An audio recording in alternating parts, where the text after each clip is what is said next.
This week saw the release of the brand new trailer for the newest Marvel film, Morbius. Directed by Daniel Espinosa, the film follows a genius scientist called Dr. Michael Morbuis, who is played by the very talented Jared Leto. You might know him from classic films like The Fight Club, or more recently in Suicide Squad, he played the Joker. But some more of you might know him from his singing career in the band 30 Seconds to Mars.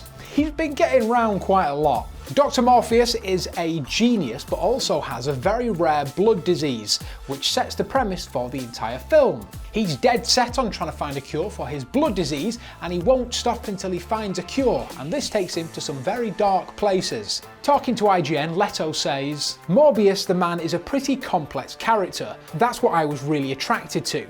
This is somebody who has a lot of conflict in his life. He's a guy who's born with a horrible disease and is a really gifted person." From a very early age, Morbius was interested in science and medicine and dedicated to finding a cure for the disease he has.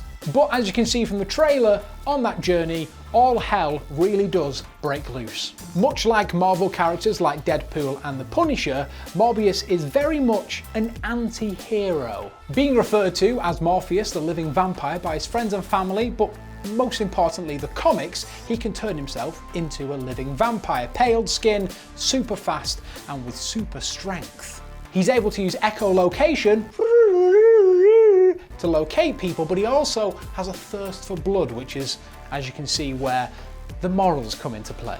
A surprise appearance from Michael Keaton, who plays Vulture in Spider-Man Homecoming. I don't think he's fully in the swing of his villainy deeds quite yet though. But other connections to Sony's MCU universe are the glimpse at some Spider-Man posters that we see in the background of some shots. Fans of the Morbius comic books will notice some plot points, but as always, when a comic comes to the big screen, you need to adapt some bits so that they visually work. But as usual with Marvel films, they know what they're taking out and what they're adding in to make sure that the film is true to the original comics. I'd say it's probably safe to say that Marvel know what they're doing with this whole movie thing now. The Morbius movie follows the same core dilemma facing the character, and which drives the story forward. Whilst trying to do something good in curing his disease and helping others with it, ultimately ends up costing him his own humanity.